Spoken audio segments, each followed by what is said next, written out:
Bienvenidos a bordo, a otra de las emisiones de La Mirada con Javier García y Roberto García. En esta ocasión, como todos los domingos, tener que decir, bueno, a ver si mañana, lunes, es un lunes negro. Claro, ¿cómo abren los mercados? ¿Qué pasa en los mercados? Lo que va a hablar Milei, ¿qué nos pasa? ¿Qué nos pasa a los argentinos? Claro, había un viejo humorista. Es realmente... Casi a veces uno... Es feo la rutina, pero la verdad que un poquito de rutina algún día en la Argentina tendría que ocurrir, porque la única rutina que hay es la de la desorientación, sí, la incertidumbre. De la angustia, la incertidumbre. Bueno, mañana tenemos, después del viernes negro que hubo... Sí, que hubo un lunes negro y un viernes negro. Sí, pero en el medio hubo varios días verdes. Sí, exactamente. Y bastante buenos dentro de todo. Pero para mañana la sensación era que estaba todo para mal. Han tomado algunas medidas del tipo Banco Central y me parece que la expectativa de los mercados pasa por esa frase común que se llama wait and see, esperar y ver. Y fundamentalmente ver lo que va a decir Javier Milei mañana a la noche por cadena nacional sobre el presupuesto. Claro, sobre el presupuesto, principalmente sobre el presupuesto, se espera también que haga otro tipo de, tal vez algunos anuncios, hay expectativas sobre si puede hacer algún tipo de anuncios con relación a las provincias, además seguramente esté en el marco del presupuesto, pero algunos dicen que va a ser más explicativo que confrontativo. Tal vez también explicando las bondades del plan económico o por qué estamos donde estamos o en qué parte del plan estamos y qué es lo que falta recorrer. Como un mapa, si se quiere, en el lugar en el que se encuentra ahora Argentina en este momento y hacia dónde nos falta recorrer. Y fundamentalmente quizá menos agresivo. Él ya había anunciando eso. Exacto. De que no insultaba más. Por ahí habla como jefe de Estado, digamos, lee, en fin. Va a haber que esperar a mañana. Mensaje grabado. Mensaje grabado. Grabado alrededor de las 5 de la tarde, pero bueno, toda esa información la tienen en los noticieros acá del 26 y algo más. En el tema económico hay una expectativa sobre si Milei viaja a los Estados Unidos a la reunión de Naciones Unidas. Y en la reunión de Naciones Unidas, seguramente todo el mundo espera, no solo se salude con Trump, sino que tal vez tenga una conversación. Una bilateral. Como ustedes saben, el señor Scott Bessent, que es un amigo de los amigos de Milei, que tiene buena relación con los fondos que son amigos de Milei, que maneja la plata, dijo que cuando estuvo acá, que si la Argentina llegaba a necesitar plata, esto es otro préstamo, el gobierno Trump estaba dispuesto a darlo. Sí, una línea directa, dijo Bessent. Una línea directa con Estados Unidos. Esos a veces lo único que dicen es, che, no te hagas el loco porque tenemos plata acá para bancarte. Después cuando llega la hora de la verdad, no sé si a veces aparece la plata, pero lo cierto es que hay una expectativa con Donald Trump de Milei para ver si lo encuentra, para ver si se hace efectiva esa especie de acuerdo, de préstamo, que aliviaría bastante la presión de los mercados en la Argentina. Claro, tal vez no solo el anuncio del préstamo o eventualmente el préstamo, sino que solo el recibimiento o la buena predisposición de Donald Trump hacia Javier Milei tal vez ayudaría a calmar o traer un poco de certidumbre en esta incertidumbre que vive la Argentina. Sí, creo que también Milei va a tener que quizá mostrar una disposición más clara en relación al conflicto que hay entre Donald Trump y Elon Musk, porque ellos están muy enfrentados. Y Milei trata de cabalgar entre los dos, estamos hablando... Sí, eran dos amigos. Exacto. Y Donald Trump es como era Milei antes,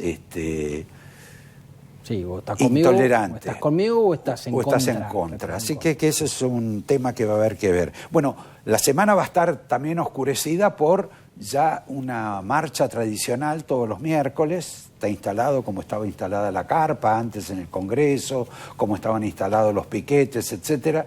Ya es una costumbre en la Argentina y sobre todo en la capital federal que haya una marcha. Sí. La marcha va a ser del Garraham, las universidades, los jubilados, ¿cuánto más? Sí, están los discapacitados. Los discapacitados, bueno, de acuerdo. Seguramente miembros del kirchnerismo, tal vez se sumen también miembros del sindicalismo. Ya en las antiguas marchas de la universidad se habían sumado los sindicalistas y los kirchneristas, por eso te acordás que incluso habían montado un escenario en la primera marcha que cayó muy mal, en los independientes que habían ido a manifestarse por la educación pública y que, bueno, cayeron en esa trampa de que había sido un acto político, o había terminado siendo un acto político, un acto opositor al gobierno. Bueno, ahora parece ser que se quieren colgar de nuevo de esa... Necesitan socios, ¿no? Exacto, de ese reclamo. El mundo empiezan a aparecer figuras novedosas de la vida política y universitaria. Hay un señor Matías Rojo que aparece organizando parte de esto, y de ver si tiene relevancia todo el mundo universitario, que todo es por plata, claro. Sencillamente, de Milei, que se cosió el bolsillo y no afloja, y mañana vamos a ver si afloja o no afloja, porque ya no se trata solo si es agresivo o no es agresivo, sino si persiste, se insiste en lo que es su lema, claro. Su proyecto, sí. Su proyecto de equilibrio fiscal, su proyecto de que haya menos inflación y no tirar la casa por la ventana. Bueno, ya en realidad en eso creo que ya eso despejó las dudas diciendo que de eso no se va a mover. Lo dijo el discurso de cuando perdieron en la provincia de Buenos Aires y después lo dijo el equipo económico también. Toto Caputo fue muy contundente en un comunicado que dio por través de sus redes sociales donde el plan económico no se toca, no se iban a mover en el equilibrio fiscal. No es que ahora iban a abrir la billetera para hacer un plan platita de cara a las elecciones. No se iban a mover de esta cuestión del equilibrio fiscal. Bueno, convengamos que después de las elecciones, la semana pasada, el gobierno recibió, por ejemplo, al gobernador de Chubut, sí, a Ignacio Torres y ya le derivó una suerte de préstamo. Sí, firmaron unos convenios. Unos convenios con el BID, etcétera. Eso, tarde o temprano, es emisión. Pero bueno, no sé si habrá para todos los gobernadores. Este es un tema de los gobernadores que vamos a hablar un poquito más adelante en el programa, recordándoles quién nos va a acompañar en el programa. Desde Ecuador va a ser Jaime Durán Barbas, quien nos va a ayudar no tanto a mirar lo que pasó el domingo pasado, sino lo que puede pasar el 26 de octubre, claro, que es lo más importante. Porque los tiempos se han acelerado. Inclusive, si va a haber cambios en el gabinete, como tenía previsto el gobierno, hacia diciembre de este año, me parece que esa situación... Octubre puede ser la fecha. Exacto, sí. Seguramente después de las elecciones. Pero vamos a los datos. Sí. El primer dato importante, aunque sea fingido, se terminó la interna dentro del gobierno. La guerra entre Karina Milei y los Menem contra Santiago Caputo está cerrada. Perdóname, está pausada. Perfecto. Está pausada. Buena corrección. Porque me parece que, como en el peronismo, me parece que todos se alinearon de cara al 26 de octubre. Es el interés común de todos hacer un buen acto eleccionario, pero me parece que las heridas quedaron latentes y me parece que puede ser que, si bien ahora se acomodaron, me parece que después de octubre puede haber también esto que decías de etapas en el gabinete, definiciones en el gabinete, me parece que puede haber también definiciones en ese plano también. Una señal de esa fingida armonía no solo fue la entrevista de Milei con este joven de la vocería marginal que tiene Caputo, que se llama el Gordo Dan, que estuvo en Olivos con el presidente durante una hora, y antes había estado Caputo para alinear a todo ese ejército de troles. Sí, que todos guardaran las armas, ¿no? Que dejaran de tirar tiros. Exacto. No vamos seguramente a ver ni a escuchar alguna declaración como la que hizo este Gordo Dan sobre Luis Juez y su hija discapacitada. Seguramente no la vamos a ver. Es un paso, pero lo cierto es que hay una recomposición, insisto, medianamente armónica de la interna. ¿Cuánto dura? No sé, pero el propósito es que dure por lo menos hasta las elecciones de octubre. El otro capítulo, el otro dato que hay que tomar en cuenta es la búsqueda de acuerdos, en alguna medida, con los gobernadores, razón por la cual, en alguna medida, subió algún escalón Guillermo Francos, sí, el hombre que pone la cara por parte de Milei en la calle, en los medios, en con los otros políticos. En el Congreso. Exacto, con Mirta Legrand. Sí.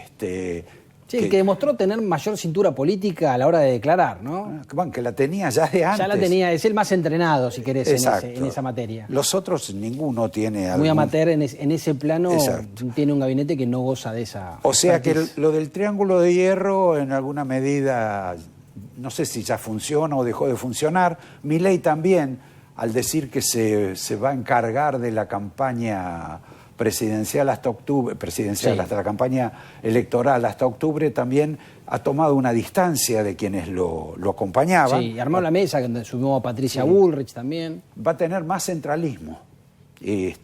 Quizá corresponde... Sí, va a decidir, va a empezar a decidir cosas que antes tenía delegada, tal vez en su hermana y en otros grupos de subalternos. Otro fenómeno que vamos a observar, estamos dando algún tipo de información, es la relevancia del ministro Luis Caputo. Claro. Luis Caputo, en fin, va a sentarse en la mesa, posiblemente, o va a discutir, o va a participar, como hacía Domingo Cavallo en la época de Menem. Porque vos mismo decías antes bien, se pelean o se discuten por plata. Y hasta ahora los que se sentaban en la mesa a discutir por plata no manejaban la plata. Exacto. Entonces descubrieron que va a agilizar mucho o aceitar mucho las negociaciones, sentar al hombre que si dice que sí se paga y si dice que no se paga. Exacto. Son todos temas de caja, pero que implican nuevos roles dentro de la administración. Quizá algo de eso se vea justamente en el discurso de Milei. Claro. Hay una pregunta que todavía en general no se ha resuelto. Hay una sensación colectiva de que todo está mal, ¿verdad? Sí, hay una sensación de malaria, de los social mal resultados, de desestabilidad, si querés, de poca estabilidad. Exacto. Ahora, ¿por qué ganaron todos los oficialismos el último domingo? Claro, cuando en general, si algo está tan mal, esa ola barre con la primera línea de defensa, que son los oficialismos territoriales, sí, ¿no? Es medio raro, es poco. Se puede explicar poco el resultado, se puede explicar mucho y se explica mucho el resultado, pero el tema es bastante importante. Bueno, lo que pasó en la crisis de la pandemia es, después de esa crisis, que fue muy importante en materia económica, arrasó con un montón de oficialismos, perdieron muchas provincias acá en la Argentina, cambiaron muchos cambios de signo político en los gobiernos de la región, del mundo. Bueno, ahí fue una gran crisis donde se manifestó incluso con los oficialismos territoriales. Acá es un fenómeno curioso. Hay malestar, pero ganan los cercanos. Exacto. Ya que mencionaste el tema de la pandemia, me hiciste acordar de Alberto Fernández. ¿Volvió? Volvió Alberto Fernández. Estuvo después... olió algo, ¿no? Algo en el aire. De tanto tiempo, de más de un año casi encerrado, sin salir, antes cuando salía tanto, con mensajes, con tendencias muy poco recomendables. Ahora que decían, y estaba en el expediente judicial, de que ella le hablaba a Fabiola diciéndole que estaba por tomar decisiones terminantes de lo mal que estaba. Sí, bueno. No sé si la pasó tan mal. No, parece que no. Pero, bueno, lo cierto es que volvió. Registremos un video porque salió en ayuda o en asistencia de alguien que en la política del peronismo tiene muchísima importancia, porque siempre se sostiene que es uno de los más inteligentes, el que mejor borda, el que mejor hace los deberes, pero que nunca logra que esos deberes... Nunca logra coronar. Exacto, que es Sergio Massa. Así que le voy a pedir al director si me pone esta reflexión que ha hecho Alberto Fernández sobre la presencia de Massa y lo que significa el reconocimiento Massa, que le hace el reconocimiento. Está clarísimo que ha salido un gran referente, que es Kicillof, pero ojo, hay un personaje al que no se le presta atención lo suficiente y que es el gran artífice de este triunfo, que se llama Sergio Massa, que fue capaz de unir a partes que eran imposibles de unir. y que todos creímos que en un momento esto se iba a quebrar. La unidad es importantísima, es una condición necesaria para pensar en el triunfo, no es una condición suficiente. Bueno, se ve que es lo que él no podía conseguir. Claro, por eso el mérito, le reconoce el mérito a Sergio Massa. A Sergio Massa, pero también recordemos que Sergio Massa decidió por último no ser candidato en la primera. Claro. El domingo pasado le dejó esa responsabilidad a Catopodis, pero si Massa hubiera ganado estaría en una situación diferente para el próximo octubre. Estaría enlistado en esa famosa lista que hacen de los ganadores y los perdedores, sería uno de los grandes ganadores. Y en alguna medida me parece que resignó, no solo por lo que por ahí decían las encuestas, sino que resignó también por la imposición de Cristina Fernández de Kirchner. Porque Cristina Fernández de Kirchner y el propio hijo, sí, hasta la elección del domingo pasado, imponían condiciones. Ahora está en una situación distinta a todo. Y otro que extorsionaba es el gran enemigo que tiene interno en el peronismo, Sergio Massa, que es Juan Grabois, que incluso condicionaba su participación en la lista al rol que tuviera Sergio Massa y sus candidatos. ¿A vos crees que Grabois lo decía por su propia cuenta o porque se lo mandó a decir Cristina? Claro, bueno, jugaba seguramente en tándem con Cristina y con Máximo. No te olvides que Grabois no anotó su partido en las alianzas, como una forma de apretar la última semana ante la designación del cierre de listas. Bueno, el que apareció, que hace mucho tiempo que no aparecía, que apareció en ¿Otro más? Sí. ¿Otro más? Resucitaron todos ahora con el resultado del domingo. Sí, en el programa de Carlitos Pañi, sí, hizo un reportaje a Emilio Monzó. Que pasó del peronismo al macrismo, del macrismo, no sé, ahora está en esta fuerza federal de los gobernadores. Y entre las cuestiones que dijo, salió directamente a atacar a Karina Milei. Veamos, por favor, lo que dice y convengamos juntos algún tipo de conclusión sobre esto. Yo me imagino esta mujer hoy manejando el poder de la Argentina, con lo que significan las tensiones, porque este año tiene un gran problema. A la tensión de la gestión se agrega la tensión electoral, que esto es lo que desnuda estos días, esa doble tensión.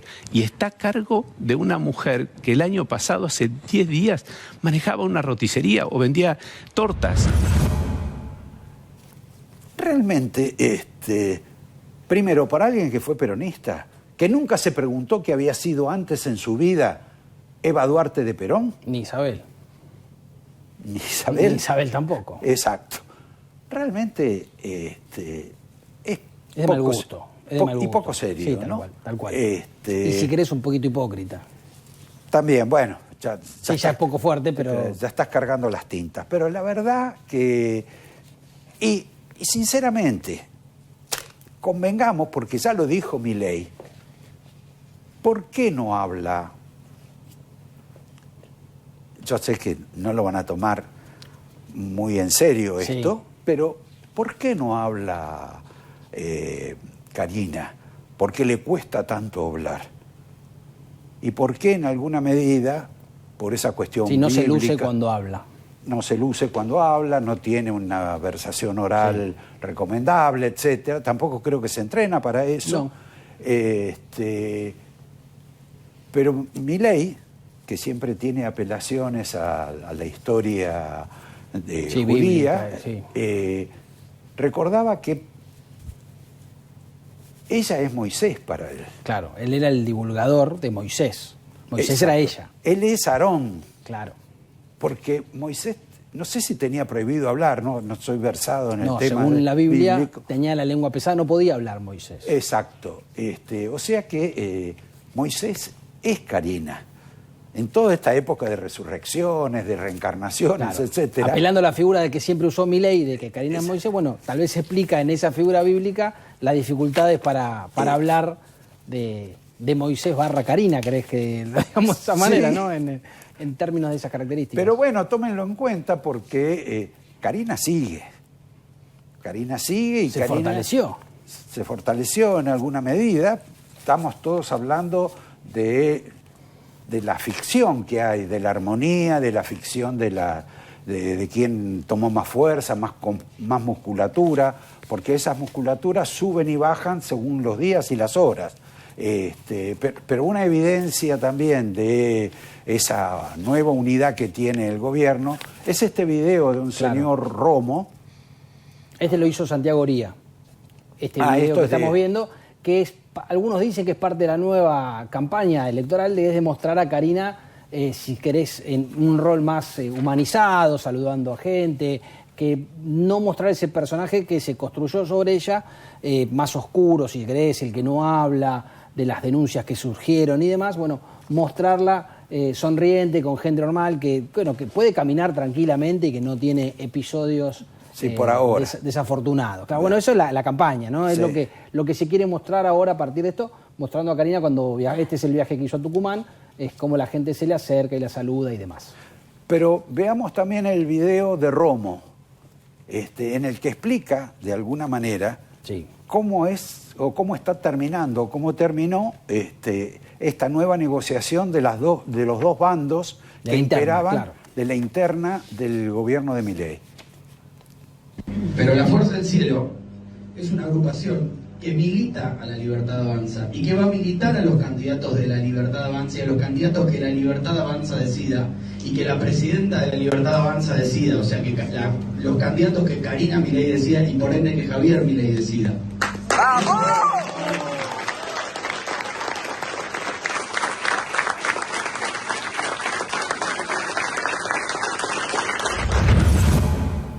Es sencillo de explicar. La gente de Caputo no pudo mojar dentro de las listas que organizó Karina. Exacto. Y los Menem. Exacto.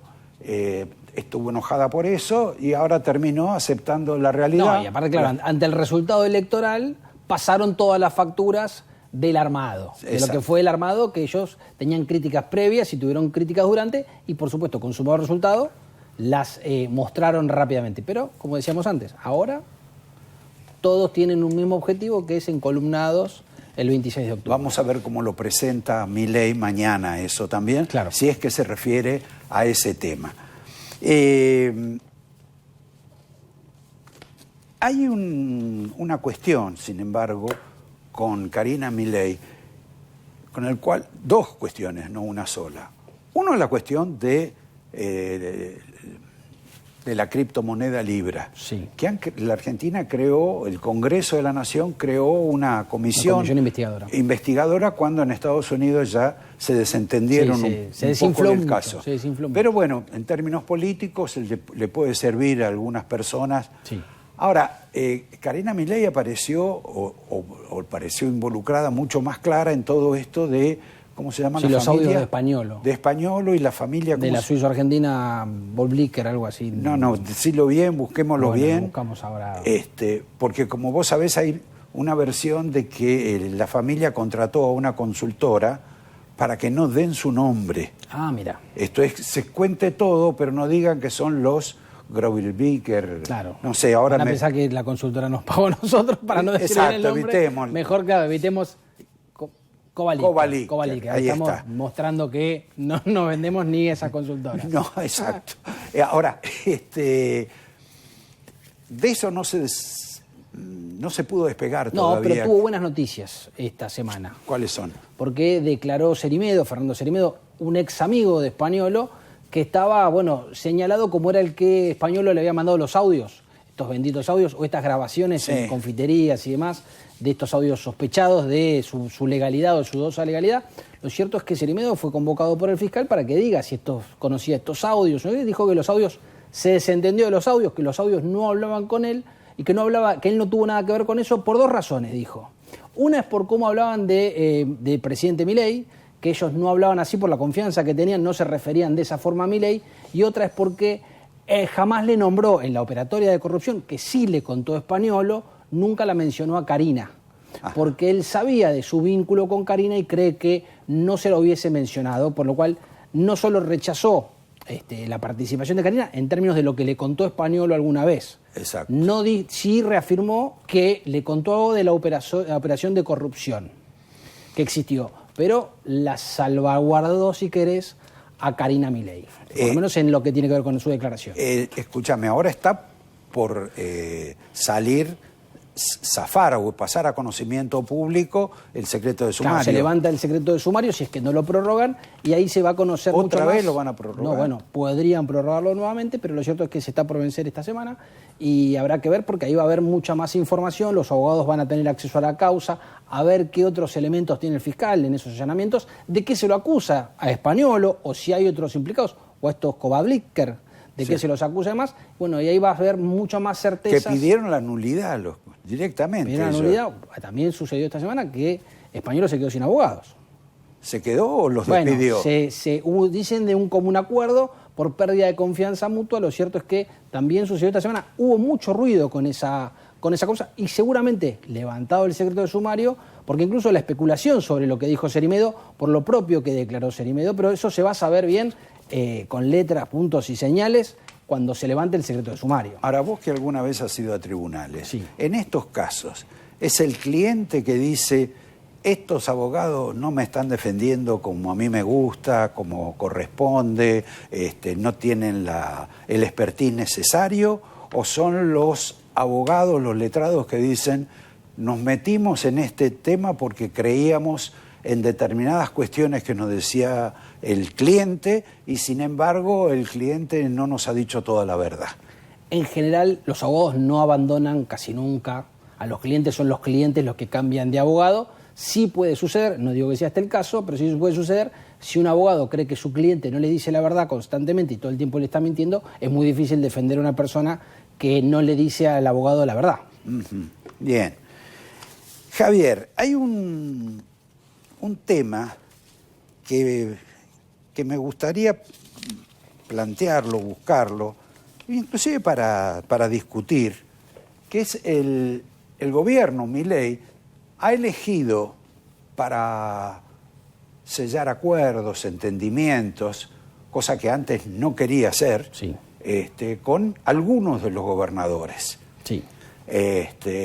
Todos son negociaciones por plata, fundamentalmente con 5 o 6 gobernadores o algún ex gobernador como Schiaretti, sí.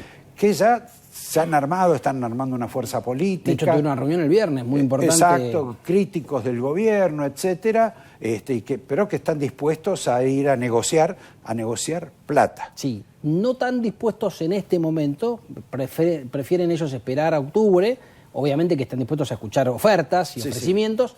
Pero parece ser que esa bendita foto que algunas veces algunos coquetearon con que sería interesante tener de parte del gobierno, por ahora no están dispuestos a sentarse en esa mesa, salvo que sea con algo muy concreto. Ahora, como hombre de Estado, sí.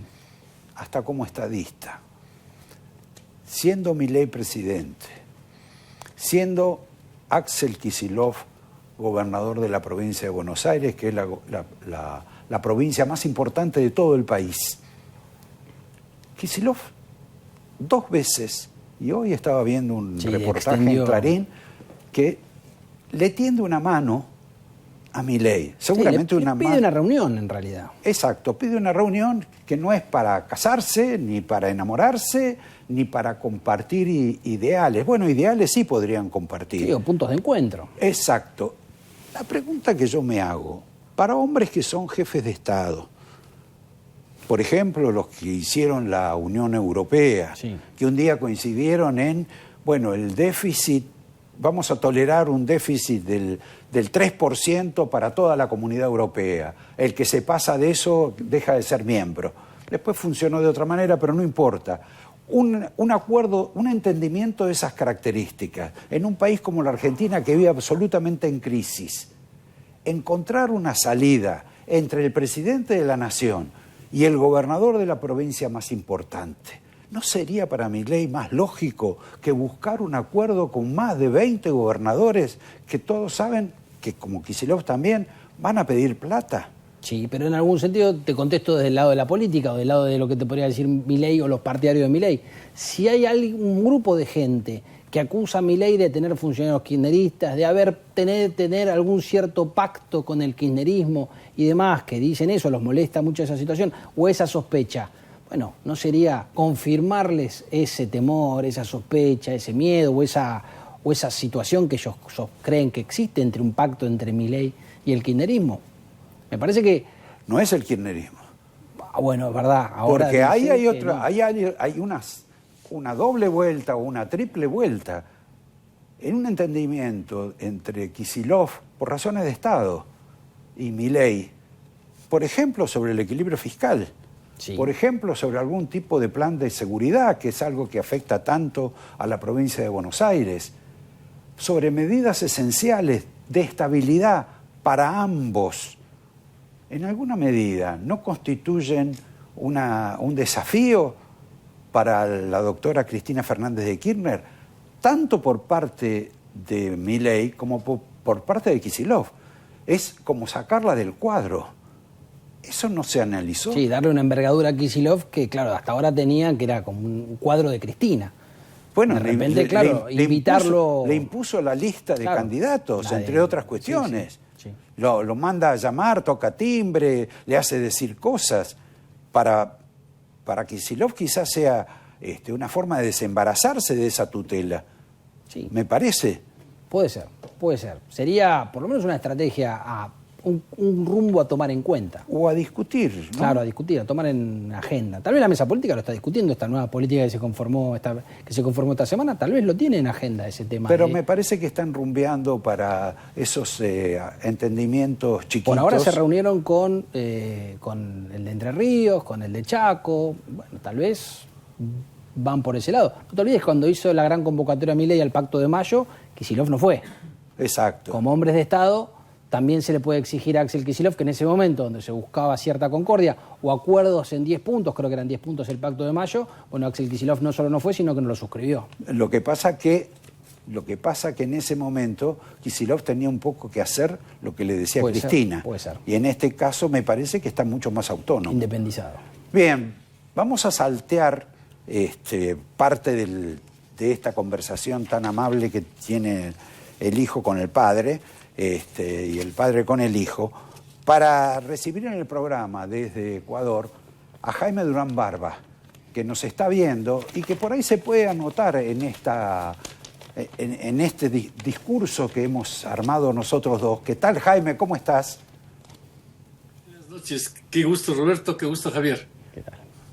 Bárbaro, no sé si nos escuchaste, que estábamos hablando de por qué Milei, en lugar de discutir con 20 gobernadores, directamente no conversa con un solo gobernador, con lo cual sería, digamos, cualquier tipo de entendimiento o de acuerdo sería mucho más estable para la Argentina de lo que ha tenido hasta ahora. Creo que hay dos cosas ahí. La una, el gran problema de Milei no es con los gobernadores, sino con la gente. Tuvo un revés muy grande en la provincia de Buenos Aires que se va a agudizar en octubre y eso va a hacer que colapse el gobierno. Está haciendo muy mal su campaña. En cuanto a los gobernadores, yo no creo que los demás gobernadores obedezcan a Kicillof tampoco. El caos es bastante amplio. Mi impresión, conociendo bien la trastienda de la política argentina, es que quien debe haber tenido mucho papel en la unidad de los peronistas es Massa. Él es un tipo muy hábil que sabe unir y hacer cosas, pero no hay un liderazgo claro de Kicillof sobre los demás gobernadores. Y no creo que pactando con él se consiga mucho. El pacto central que necesita Milei es con la gente. Javier? Yo, Jaime, te quería preguntar porque si uno lee los diarios sin hacer revisionismo, pero de 2017, en el pleno gobierno de Mauricio Macri, se leía que Mauricio se estaba alejando de sus consultores o de la gente que lo asesoraba en política, en campañas electorales y demás, y se acercaba más a la política. Y ahora, en el gobierno de Milei, 2 años después, uno lee los mismos titulares, que se aleja de sus consultores, de lo que tal vez lo llevaron al éxito en 2023 o lo llevaron a Macri al éxito en 2015, y se empieza a apoyar más en la parte política, la parte más política tradicional. ¿Ves ese mismo fenómeno de que se traslada en el tiempo? ¿Por qué sucede? De ninguna manera. No es el mismo fenómeno. En 2017, nosotros estuvimos metidos de cabeza en la campaña. La campaña en la provincia de Buenos Aires fue un modelo de campaña técnica, conducido en gran parte por por Vidal, por la gobernadora. Se hizo una estrategia interesantísima de quienes debían ayudar a la gobernadora. Estuvo ahí Esteban Bullrich, un excelente candidato, muy moderno, muy manejador de todas estas técnicas, además un gran caballero. Esteban es un tipo de primera. Y Esteban le ganó a Cristina Fernández por una campaña estrictamente técnica conducida por equipos técnicos. El 2017 fue un éxito descomunal porque siendo medio periodo el gobierno tuvo un gran éxito. Mi impresión es que más bien Mauricio, después de ese triunfo, tuvo el ataque de ubris.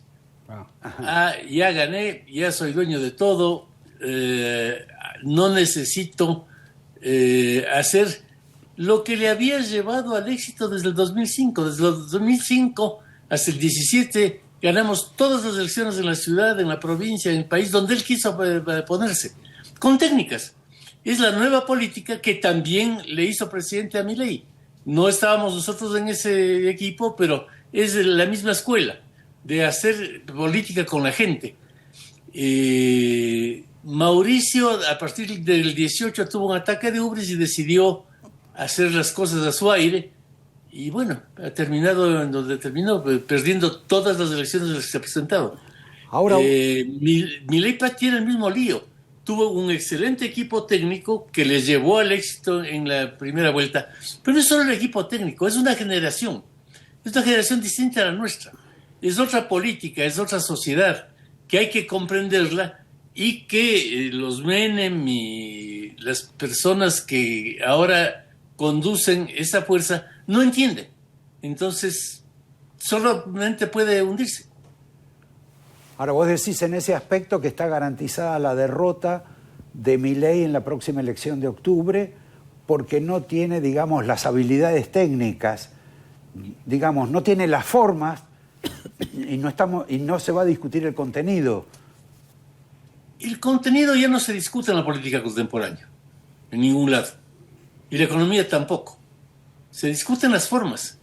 Trump gana porque fríe papas en el McDonald's, porque llega en un camión de basura a las concentraciones, porque hace el chiste de que se comen gatos y perros en Springfield. Es la campaña de Milei, de Trump.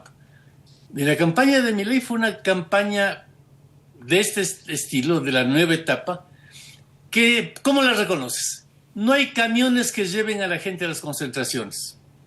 Tampoco tienen mucha gente. Nunca tuvo el PRO tampoco mucha gente. Es gente voluntaria que va porque cree en determinadas ideas. Yo no comparto muchas de las ideas de estos jóvenes libertarios, que para mi gusto no son de mi generación. Pero bueno, creen en eso y se mueven y hacen cosas. Cuando intentan ahora que deben disciplinar a los tuiteros, al Gordo Dan y a todos estos, no entienden que no son disciplinables. Es una nueva generación de gente que igual puede poner su canal de televisión con el celular en la casa. Ahora, Jaime, perdón. Es otra etapa.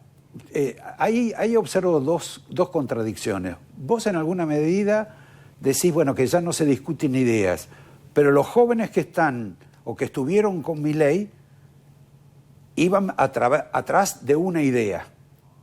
Primer punto, ¿no?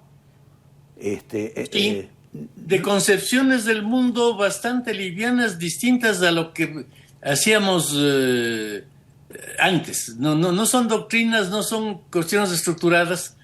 Sí, hay que bajar la inflación, buena idea, pero lo que les dio los votos es un excelente candidato para la época del espectáculo. Un candidato que sabe hacer espectáculo, que bailaba, gritaba, saltaba, sobre el que se decían un montón de cosas que yo creo que no es adecuado hacerlo, sobre su vida privada, los perros, etcétera. ¿Qué es lo que le daba votos? Es lo que quería la gente. Un tipo que decía que había dejado de comer o había comido muy mal durante una época por darle de comer bien a su perro. Eso es lo que le daba votos. Bueno, eso era cierto. Sí. Vos decís que Milei perdió autenticidad. No tanto Milei, también a todo presidente el palacio le enferma. yo he tratado muy a fondo con unos 30 presidentes de América Latina y conozco uno al que no le enfermó el palacio. A los 29 les enfermó. Vienen los policías, te abren paso, te pasas los semáforos, los militares te presentan las armas y todos los contratistas te dicen que eres el presidente más grande del mundo para conseguir un contrato. Entonces, ¿te crees Dios? Eso les pasa a todos los presidentes. Pero lo que pasaba es que él estaba antes rodeado de un poco de gente que es la que seguramente a Roberto no le caigan bien y a mí tampoco. Gente totalmente disruptiva, poco convencional, por decir algo, medio salvaje, que es la nueva etapa de la vida, es la nueva generación. No es lo que a mí me gusta, es lo que existe. Y con ese tipo de gente y con ese tipo de comunicación hemos ganado nosotros varias elecciones cuando ya nos separamos de Macri en otros países, exactamente lo mismo. Haciendo bromas, haciendo chistes, pero olvidándonos de difundir doctrinas. Ahora, para vos es inmodificable entonces la tendencia electoral en ese plano, pero si uno mira los números, ve que hubo por lo menos un 10% de ausentes, o un poco más, que posiblemente hubieran sido votos más afines a Milei. No digo el 10%, pero quizá 8%, hubieran estado mucho más cerca. Gente que decidió ausentarse porque no le gustan ciertas cuestiones que esperaba de Milei, por algunos arrebatos, etc. Eso no se puede componer técnicamente, comunicacionalmente. He revisado detenidamente los resultados de la votación en la provincia. El peronismo sigue siendo lo que siempre fue, una fuerza importante que tiene un piso muy duro, o sea, una base de votos enorme, y un techo muy duro, tampoco sube. Si tú ves los resultados electorales de hace 8 años, de hace 4 años y de ahora, siempre sacan 37%, no se mueve. No es que crecieron esta vez, 37%. Si ves los datos del PRO, hace 8 años, el éxito fue enorme, sacaron 33%.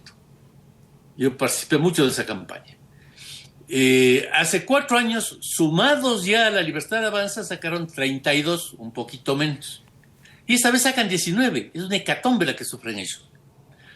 Bueno, toda esa enorme cantidad de gente que dejó de votar por la alianza PRO Libertad Avanza, ¿a dónde fue? A 2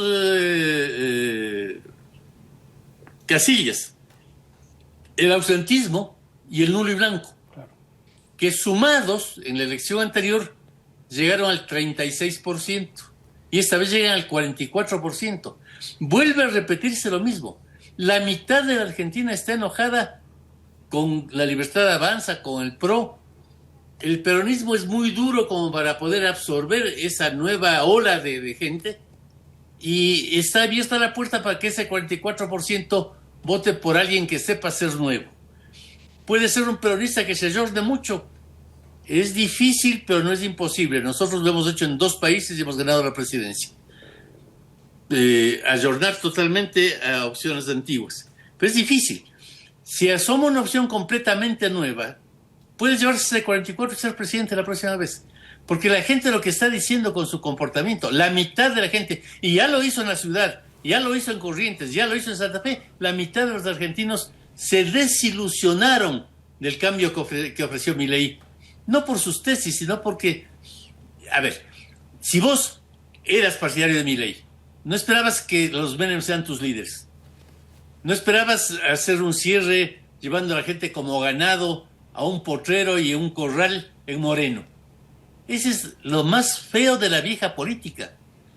Se salieron de lo que eran comunicacionalmente, de lo que comunicaban, la innovación, la libertad de avanza, optimismo, alegría, y terminaron envueltos en algo que no te digo yo que crea que es cierto, pero el escándalo de las medicinas es un escándalo bien complicado. Para quienes estudiamos la política práctica, el ver que hay gente en Buenos Aires que va en el vagón cantando Alta Coimera demuestra que hay una crisis política total, una crisis de confianza. O que alguien inventó un hit. Es que los hits se inventan cuando tienen espacio. No puedes inventar eso si no puedes cantar eso de la señora Carrió. No, porque no calza. Javier. Hay un espacio creado por los rumores de Españolo, porque ya son varios problemas. La Bitcoin, todo se va acumulando. Nada tiene vigencia, pero se va acumulando. Que la Bitcoin, que esto, claro. Esto. Son más de 10 ocasiones en que le han acusado, tal vez injustamente, pero le han acusado a Karina de estar en esos juegos. Jaime, yo te quería preguntar, me quedé con lo que decías de los 30 presidentes que conociste, que 29 tuvieron ubris.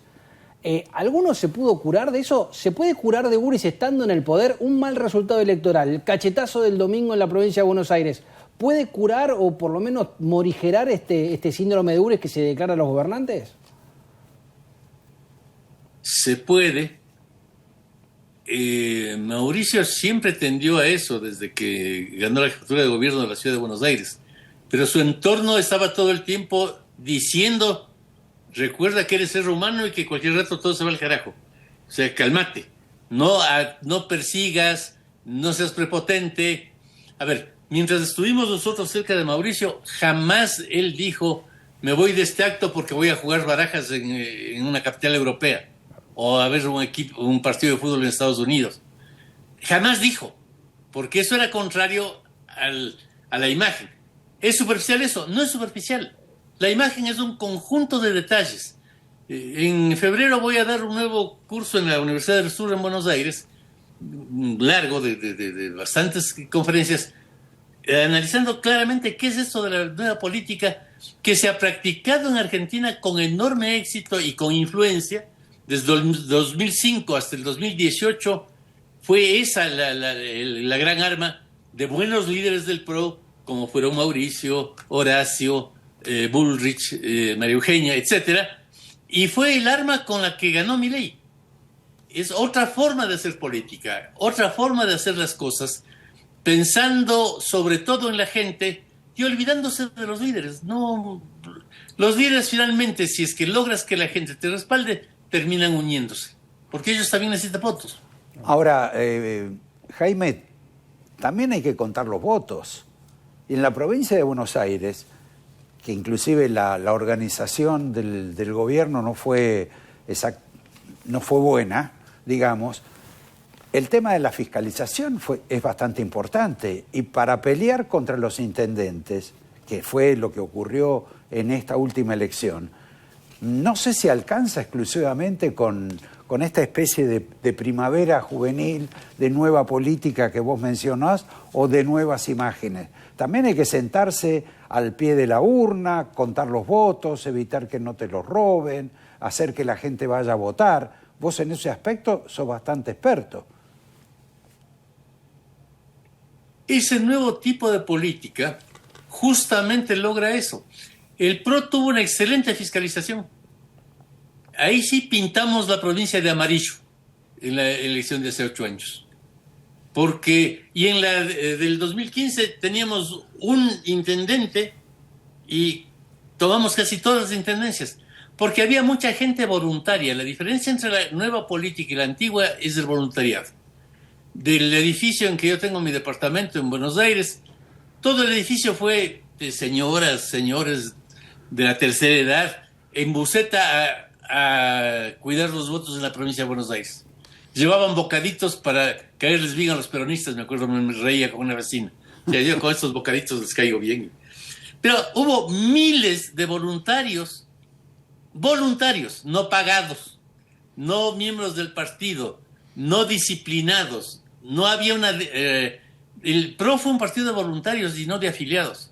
No tenía una disciplina estalinista. Era gente como la que hizo la segunda parte de la campaña presidencial, que se concentraba cuando le daba la gana, porque le daba la gana y matándose de risa. En Plaza de Mayo, en 30 ciudades más. ¿En qué llegaban? En lo que les daba la gana. En bicicleta, en bus, a pie, en el subte. ¿Quién les organizaba? Nadie. Esa es la nueva política. La nueva política con la que se puede ganar elecciones o con la que se pueden incendiar los países. Yo amo mucho Nepal, que es un país en el que estuve y que conozco muy bien. Y he visto esta cosa monstruosa que se armó, que es movilización otra vez desde abajo. No hay un partido, no hay nadie que les organice a estos pibes de la generación Z. Y eso pasó en Chile, cuando surgió de ahí Boric, pero no es Boric el que organizó. Pasó en Ecuador en 1919, con la movilización. Entonces, pasó en Argentina cuando muchos salimos, porque yo también estuve ahí, a reclamar para que se esclarezca el asesinato de Nisman. ¿Quién organizó eso? Nadie. Bueno, nadie y no. También siempre hay alguien que organiza, pero de la nueva manera, a través de las redes, a través de sugerir, acompañando, no liderando. ¿Quién dio un discurso? ¿Quién iba a la manifestación para que se aclare la muerte de Nisman a oírle a alguien? Nadie, no quería nadie oír a nadie. Hicimos la marcha y después nos fuimos. Así se hacían también las marchas que le permitieron a Macri sumar 3 millones de votos en unos pocos meses, mientras los peronistas subieron 200.000. Jaime, yo la última cortita, porque contabas hace un rato que el equipo de comunicación que ganó en 2023 para Milei era de tu escuela, o por lo menos fue formado en tu escuela. ¿Cuánto aguanta un equipo de comunicación al que los dirigentes no los escuchan o no les hacen caso? Es una pelea permanente. Los líderes antiguos tienen su forma de ver, y esta no se trata solamente de la profesión de consultor político, que es buena, sino de nuevas visiones de la consultoría política. Cuando los consultores son disruptivos, tienen permanentemente problemas con el presidente y terminan peleándose. Pero hay que tener también paciencia del lado del consultor para lograr que las cosas vayan caminando.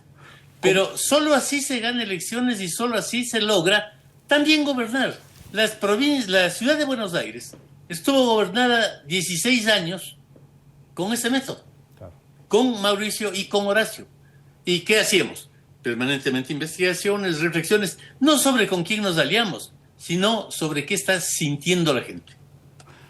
Jaime, y sí, ahora para despedirte, ya que estás como consultor, una pregunta gratis para Milei. ¿Le convendría a él realmente acercarse de vuelta a Macri? Mostrarlo como no una persona, como un despojo al cual separó de su cercanía y del cual se aprovechó para quitarle el partido, o encontrar una fórmula de entendimiento, de ayuda, colaboración, solidaridad entre ambos para forjar algo diferente? El hubris le llevó a Milei a equivocarse horriblemente. Esa pedantería que le agarró para insultarle a la gente del PRO, para insultarle a Macri, no tenía ningún sentido. Tú has conocido el poder por dentro desde hace mucho tiempo. Es la primera vez que un expresidente va a Olivos y el presidente en funciones se queda viendo la televisión y no sale ni a darle la mano. Eso es una ofensa, es una grosería. Y no se hace. En la vida no hay que ofender a los demás.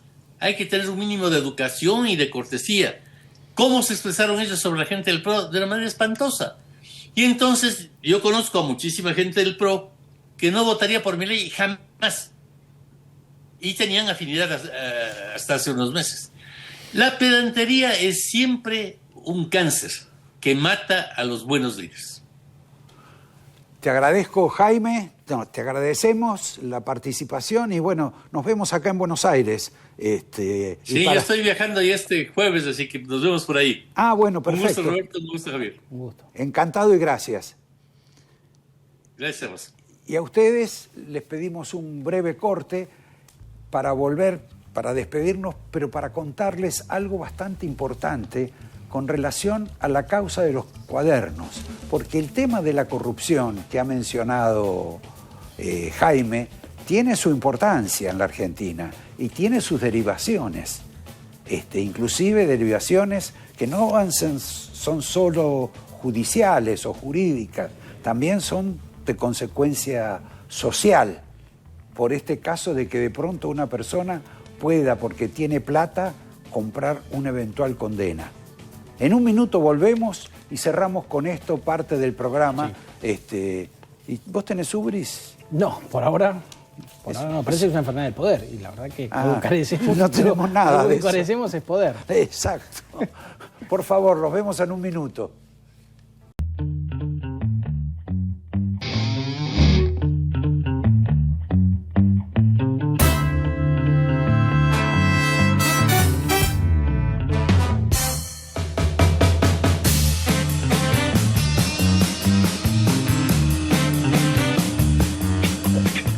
Les prometimos antes de irnos que íbamos a hacer a dar algún tipo de información sobre lo que ocurrió en el pedido de los 70 imputados, sí, creo. Más de 50. La mayoría empresarios, importantes empresarios de la obra pública argentina, denunciados por coima, condenados en alguna medida. Sí, que van a ir a juicio ahora, el juicio oral se abre. Exacto. 60 días. Que por no ir a juicio, para que no lo vean sus amigos sentados para al lado. evitarse el sello de culpables, ¿no? Bueno, pero sobre todo aparecer en la televisión al lado de algún exministro de Cristina Fernández de Kirchner, eventualmente de que no lo vean los hijos, que no lo vean los nietos. Sí, muchos acusados. Dijeron, ofrecemos una dádiva de una millonada de reparación. dólares. Ellos lo llaman una reparación, existe en el derecho una reparación, una compensación por este daño. Bueno, esos son arreglos más bien del derecho norteamericano. Sí, son influencias norteamericanas del derecho. Se puede hacer un acuerdo con la fiscal para un resarcimiento económico, para desistir de determinadas condenas sin que no haya juicio, una cuestión de economía procesal. Lo cierto es que se hace con acuerdo del fiscal. Acá ya la fiscal ya dijo... Claro, la fiscal se llama Fabiana León y dijo lo siguiente. Dijo, con el juzgado de la corrupción se juzga, no se negocia, y dijo, esta fiscalía no va a vender impunidad, porque claro, pagando se salvan de ir al juicio. Pero ella dijo, la fiscal, que no negocia impunidad, que no va a vender la impunidad, con lo cual la causa va a seguir su camino y va a ir a juicio. Y una advertencia, los participantes son los empresarios. Pero después que haya un fallo, posiblemente, las empresas de esos empresarios, por más que cambien la titularidad, van a estar afectadas penalmente porque van a aparecer estas... Claro, hay asociaciones de consumidores que se están asesorando en Estados Unidos para hacer acciones colectivas. Es decir, demandar a las empresas porque dicen que los consumidores fueron obligados a través de estas coimas a pagar más caros determinadas cosas. Sucedió en el mundo, quieren que suceda acá en Argentina. Así que hay que atender ese punto. Y Javier, mostrá para despedirnos. Con esto se van a encontrar el 26 de octubre en la Ciudad de Buenos Aires, va a ser muy parecida. Este es el modelo de la boleta. Ahí tenemos cómo va a ser. Bueno, la podemos explicar mejor si querés el domingo que viene, pero este es el modelo de boleta, así larga. Va a haber que hacer las cruces en las opciones que se elijan, en esos cuadraditos que están arriba de las cabezas de los candidatos. 2 filas, uno para senadores, otro para diputados. Esto es en la Ciudad de Buenos Aires, pero muy parecida va a ser en la provincia de Buenos Aires y demás, con menos categorías porque en la provincia no se eligen senadores. Pero este es el modelo de la nueva boleta única de papel, que se estrena en las elecciones de octubre. Bastante confuso va a ser la elección, a menos que hagamos un curso para aprender a votar con este tipo de boleta única. Faltan 6 semanas, va a haber que explicar un poco, pero es completar esos casilleros de la opción que se quiere elegir.